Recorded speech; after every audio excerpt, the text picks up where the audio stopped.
नमस्कार मित्रांनो, स्वागत आहे तुमचं माझ्या YouTube चॅनलमध्ये ज्याचं नाव आहे लर्न मोर विथ जे-पी सर. तुम्हा सगळ्यांना माहीत आहे मित्रांनो आपली एम-एस वर्ड 2019 ची सीरीज चालू आहे. ज्यामध्ये आपण वर्ड एकदम डिटेलमध्ये शिकत आहोत. आज आपण इन्सर्ट मेनू शिकणार आहोत. इन्सर्ट मेनूमधील 2 ग्रुपबद्दल आज आपण बघणार आहोत. पेजेस ग्रुप आणि टेबल्स ग्रुप. चला तर मग सुरुवात करूया.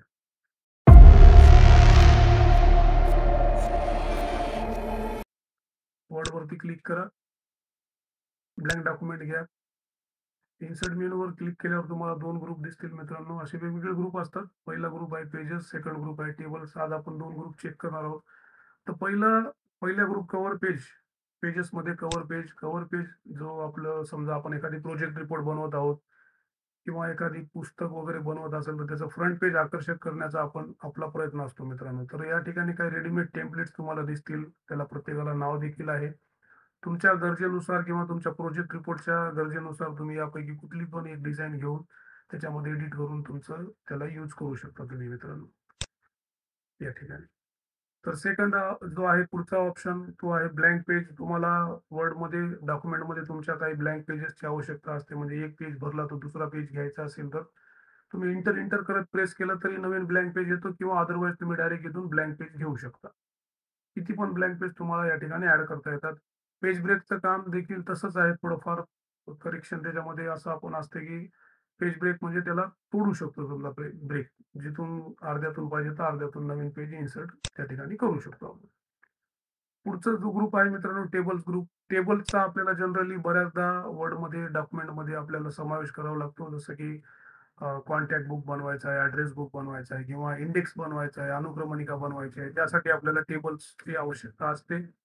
तर याच्यामध्ये उभे जे असतात त्याला आपण कॉलम म्हणतो, आडवे जे असतात त्याला रो म्हणतो आणि एकच जो आहे तर त्याला आपण सेल म्हणतो मित्रांनो. इथूनही आपण डायरेक्ट घेऊ शकता आपल्याला किती बाय कितीचा टेबल घ्यायचा किंवा आपण इथं इन्सर्ट टेबलमध्ये जाऊन मॅन्युअली देखील संख्या टाकू शकतो, की आपल्याला किती नंबर ऑफ कॉलम्स पाहिजे आणि किती नंबर ऑफ रोज पाहिजेत.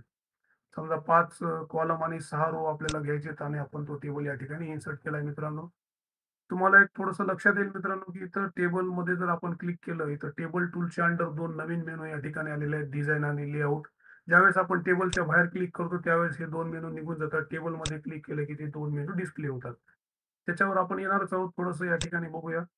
टेबलच्या खाली तुम्हाला ड्रॉ टेबल दिसते. तुम्ही मॅन्युअली देखील ड्रॉ टेबल करून नवीन टेबल इन्सर्ट करू शकता किंवा तुमच्या टेबलमध्ये जर समजा एखाद्या सेलला 2 सेलमध्ये कन्व्हर्ट करायचं, तर तुम्ही या ठिकाणी अशी एखादी रेष म्हणून 2 एका सेलला 2 सेलमध्ये देखील कन्व्हर्ट करू शकता. याच्यापेक्षा दुसरेही ऑप्शन आहेत, आपण चेक करणारच आहोत मित्रांनो.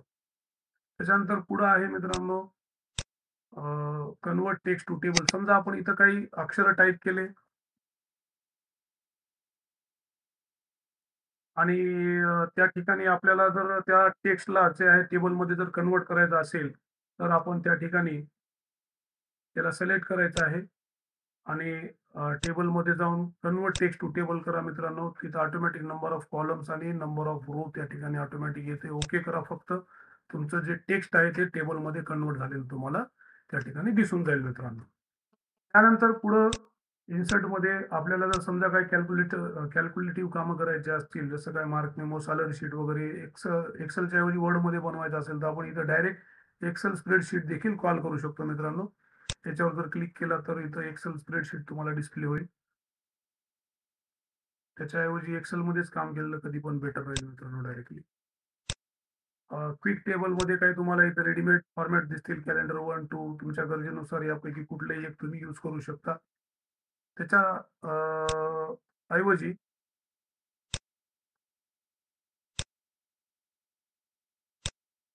इथे आपण मॅन्युअली काही डिझाईन्स तुम्हाला दिसतील ते तुम्ही यूज करू शकता मित्रांनो.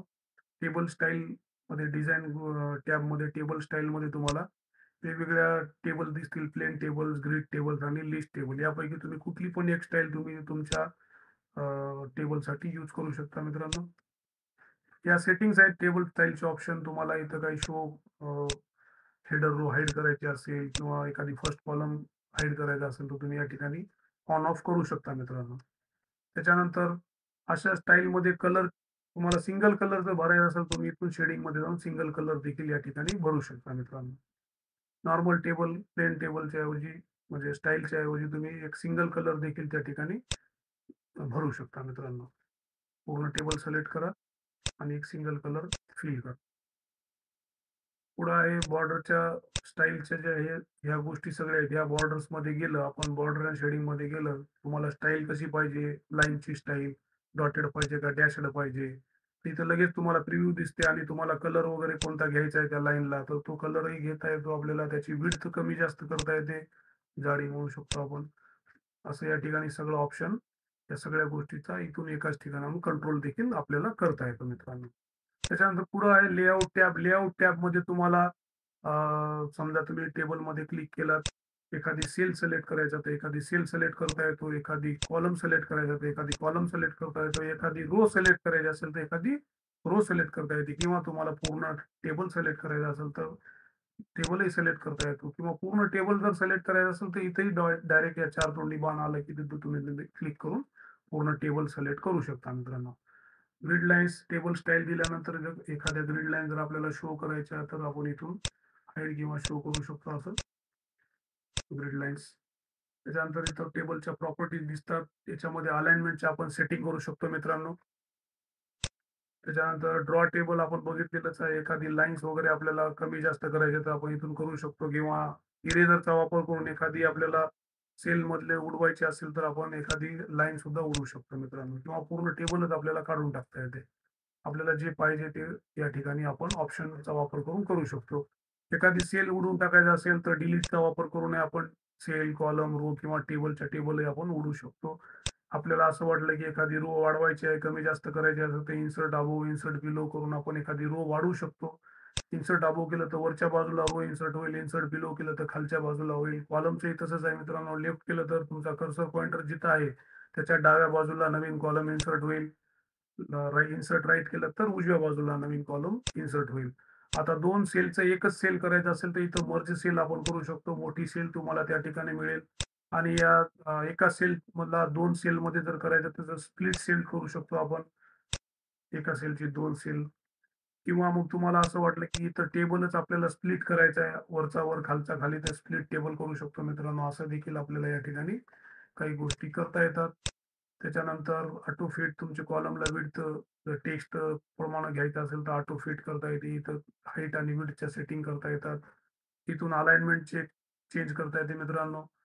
टॉप, बॉटम, व्हर्टिकल, हॉरिझॉन्टल दोन्ही पद्धतीचे अलाइनमेंट इथे येतात आणि तुमचं टेक्स्ट डायरेक्शन समजा आपण इथं काही लिहिलंय आणि त्याचं जर आपल्याला टेक्स्टचं direction top to bottom, bottom to top असं जर करायचं असेल, लेफ्ट टू राइट, तर आपण त्या ठिकाणी ते टेक्स्ट डायरेक्शन चेंज करू शकतो. सेलमध्ये जर मार्जिन कमी जास्त करायचे असेल, तर आपण सेलच्या मार्जिन देखील या ठिकाणाहून सेट करता येते. पुन्हा इथून काही सॉर्ट करता येतात आपल्याला. समजा आपण अशी काही नावं टाइप केलेली आहेत आणि त्याला असं सॉर्टही देखील आपल्याला करता येते. असेंडिंग, डिसेंडिंग ऑर्डरनुसार. आपल्याला एक्सेलमध्ये आणखी चांगल्या प्रकारे मित्रांनो करता येते. त्याच्यानंतर एखादी रो जर आपल्याला हेडर रो नेहमी प्रत्येक पेजेससाठी जर रिपीटेड घ्यायचं असेल तर आपण इथून रिपीट हेडर रो आपण करू शकतो आणि आपलं जर टेक्स्ट समजा आपल्याला टेबल आहे त्याला नॉर्मल टेक्स्टमध्ये जर कन्व्हर्ट करायचं असेल तर नॉर्मल टेक्स्टमध्ये देखील सगळं कन्व्हर्ट करू शकतो मित्रांनो. आणि त्याच्यानंतर महत्त्वाचा पार्ट जो आहे फॉर्म्युला. फॉर्म्युला समजा आपल्याला वर्डच्या टेबलमध्ये देखील आपल्याला काही जर कॅल्क्युलेशन्स करायचे असतील, तर आपण त्या ठिकाणी कॅल्क्युलेशन करू शकतो. त्या ठिकाणी जर आपल्याला वरच्या संख्येची बेरीज करायची असेल, फॉर्म्युलावर लेआउट टॅबमधील फॉर्म्युलावर क्लिक करा. इथं इक्वल टू सम अबोव्ह या ठिकाणी येते. वरच्याची बेरीज तुम्हाला इथं भेटून जाते. ॲव्हरेज देखील आपण काढू शकतो मित्रांनो. हे वरचं कट करा. इथं पेस्ट फंक्शनमध्ये जाऊन ॲव्हरेज सिलेक्ट करा. ॲव्हरेज अबोव्ह लिहा आणि ओके करा. या वरच्या संख्येचे तुम्हाला ॲव्हरेज पण मिळून जाईल मित्रांनो. तर आपल्या गरजेनुसार तुम्ही इथं फॉर्म्युल्याचा वापर करू शकता आणि text to table, table to text अशा दोन्ही गोष्टी या ठिकाणी तुम्हाला करता येतात. तर आजच्या दिवसापुरतं इथंच, तूर्तास एवढेच. तुम्हाला माझा व्हिडिओ कसा वाटला मला नक्की कॉमेंट करून कळवा आणि माझ्या व्हिडिओला जास्तीत जास्त लाईक करा. माझ्या चॅनलला शेअर करा आणि तुमच्या मित्रांनाही माझं चॅनल सबस्क्राईब करायला सांगा मित्रांनो. Thank you. आजचा दिवस या ठिकाणी थांबूया. Thank you.